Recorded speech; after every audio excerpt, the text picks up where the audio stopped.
Press మిత్రులకి నమస్కారం. పెద్దలు మాజీ మంత్రివర్యులు కమలాకరణ చాలా విషయాలు తెలియపరిచారు. ఇది 7వ ప్రెస్ మీటు భారత రాష్ట్ర సమితి రాష్ట్ర పార్టీ తరఫున.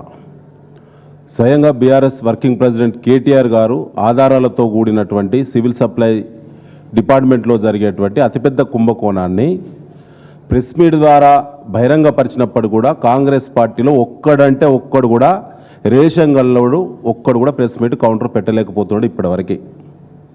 దీంట్లో ముఖ్యమంత్రి రేవంత్ రెడ్డి, సంబంధిత శాఖ మంత్రి ఉత్తమ్ కుమార్ రెడ్డిలు కూడబలుక్కొని పంచుకొని వీళ్ళు ఇరుక్కపోయిళ్ళు.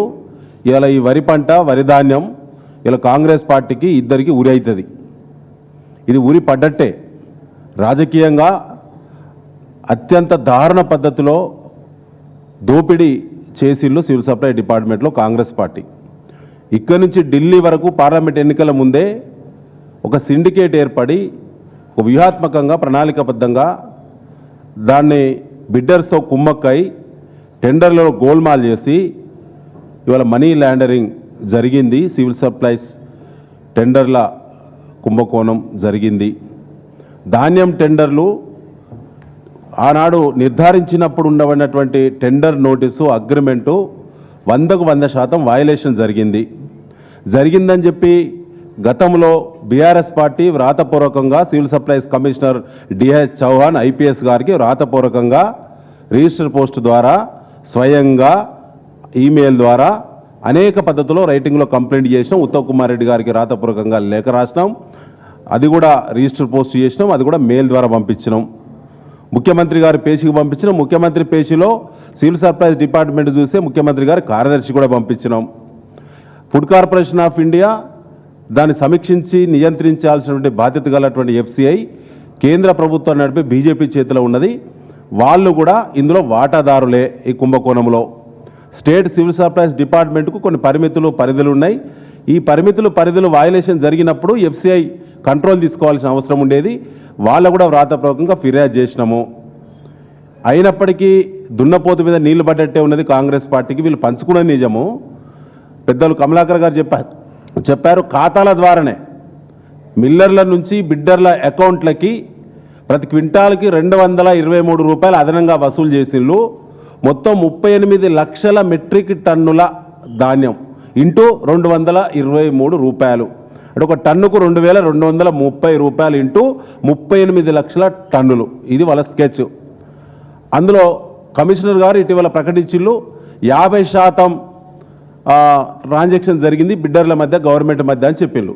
అంటే 50% వసూలైనా ఇప్పటి వరకు 420 కోట్ల రూపాయలు 413 కోట్ల రూపాయలు ఇప్పటికీ అదనంగా ప్రభుత్వం పేరు చెప్పి అకౌంట్ల ద్వారా బిడ్డర్లు, బ్రోకర్లు అదనంగా డబ్బులు వసూలు చేసిళ్ళు. 722 రైస్ మిల్లర్ల ద్వారా జరిగేటువంటి అకౌంట్ ట్రాన్స్ఫరు, బిడ్డర్స్ మధ్య ఉన్నటువంటి అకౌంట్ ట్రాన్స్ఫరు సంబంధించిన రసీదులతో కూడినటువంటి ఆధారాలన్నీ కూడా బీఆర్ఎస్ పార్టీ రాష్ట్ర వ్యాప్తంగా కలియదిరిగి కలెక్ట్ చేసి అన్ని ఆధారాలతో కూడినటువంటి కంప్లైంట్ను మరి గౌరవ హైకోర్టు చీఫ్ జస్టిస్ గారి ముందు పిల్ దాఖలు చేయడం జరిగింది. బీఆర్ఎస్ పార్టీ పిల్ దాఖలు చేసి 16 నెలలైంది. పెద్దలు చెప్పినట్టు ఇప్పటికి 15 సార్లు వాయిదాలు తీసుకున్నారు మన కాంగ్రెస్ ప్రభుత్వము. ఏమని కౌంటర్ దాఖలు చేసే పరిస్థితి లేదు. నోటీసులు సర్వ్ అయింది. నోటీసులు పొందినటువంటి రాష్ట్ర ప్రభుత్వం కాంగ్రెస్ పార్టీ దొంగల్లా తప్పించుక తిరుగుతున్నది. కౌంటర్ దాఖలు చేయడానికి సమయం లేదు, కానీ దొంగలకు ఎక్స్టెన్షన్ ఇవ్వడానికి మాత్రము 5 సార్లు ఎక్స్టెన్షన్ ఇచ్చే సమయం మాత్రం దొరికింది వాళ్ళకి. ఇటీవల కాలంలో 12వ లాటు నిజామాబాద్ సెంటర్ ఉన్న 12వ లాటు సన్నధాన్యం హిందుస్థాన్ లిమిటెడ్ కంపెనీ అని చెప్పి దాన్ని సన్న బియ్యం పథకానికి మేము పోతున్నామా, సన్నధాన్యం కాబట్టి దానికి సంబంధించి మరి మాకు సన్న బియ్యం అవసరం ఉందని చెప్పి రాష్ట్ర ప్రభుత్వం ఆయనకు వెసులుబాటు ఇచ్చింది. ఎలాంటి ఈఎండి ఫోర్ఫిట్ చేయకుండా తనకి ఈఎండి రిటర్న్ చేసేటువంటి మెమో మరి ఇవాళ డిహెచ్ చౌహాన్ గారు, కమిషనర్ గారు, ఉత్తమ్ కుమార్ రెడ్డి గారు అప్రూవల్ మేరకు ఇవాళ మెమో రిలీజ్ చేశారు. మా మాజీ మంత్రి గారు దాన్ని ఇప్పుడు బయటపెట్టారు. ఇవాళ మీ ద్వారా మేము అడుగుతున్నాం, అయ్యా మీరే 500 బోనస్ ఇస్తామని చెప్పి దొడ్డువాడ్లకే కొట్టినటువంటి దొంగలారా, ఇలా సన్నవడ్లకు పోయిన వానాకాలంలో మీరు 19 లక్షల మెట్రిక్ టన్నుల సన్నధాన్యం కొనుగోలు చేసిళ్ళు మీ రికార్డు ప్రకారంగా. మొన్న జరిగిన ఎండాకాలంలో 25 లక్షల మెట్రిక్ టన్నుల సన్నధాన్యం మీరు కొనుగోలు చేసిళ్ళు. అంటే దాదాపు 44 లక్షల మెట్రిక్ టన్నుల సన్నదానే ఇవాళ రాష్ట్ర ప్రభుత్వం దగ్గర మిల్లర్ల దగ్గర మూలుగుతూ ఉన్నది. మీ సన్న బియ్యం స్కీమ్కు సన్న వడ్ల అవసరం పడితే 44 లక్షల టన్నులు మీరే ఇవాళ సేకరించిన ధాన్యం మీ చేతిలో ఉండంగా 3 ఏళ్ల కింద ఉన్నటువంటి 2022 సంవత్సరానికి చెందినటువంటి సన్న వడ్లు టెండర్ ధాన్యం టెండరు దారును బిడ్డర్ను ఎస్కేప్ చేయడానికి తనతో మిలాఖతై క్విడ్ ప్రోకో పద్ధతిలో ఇచ్చుడు పుచ్చుకుండా అనేటువంటి పద్ధతిలో మీరు దొంగ డ్రామా ఆడి మాకు సన్న బియ్యం కావాలి అని చెప్పి అతనికి ఎగ్జామ్షన్ ఇవ్వడం అంటేనే మీరు ఇందులో ఏసీబీ చట్ట ప్రకారంగా ఏసీబీ కేసు నమోదు కావాలి. అదేవిధంగా ఇవాళ క్విడ్ ప్రోకో పద్ధతిలో ఇవాళ నేరం జరిగింది. దాంతోపాటు ఈడీ సిబిఐ ఇమీడియట్గా ఇన్వాల్వ్ కావాలని చెప్పి మేము గతంలో కూడా చెప్పినాం. కోర్టులో కూడా పిల్ దాఖలు చేసినాము. కోర్టు నుంచి తప్పించుకునేది ఇవాళ కాంగ్రెస్ పార్టీ ఒకటే కాదు, రాష్ట్ర ప్రభుత్వం కాదు, కేంద్ర ప్రభుత్వం కూడా తప్పించుకుంటుంది.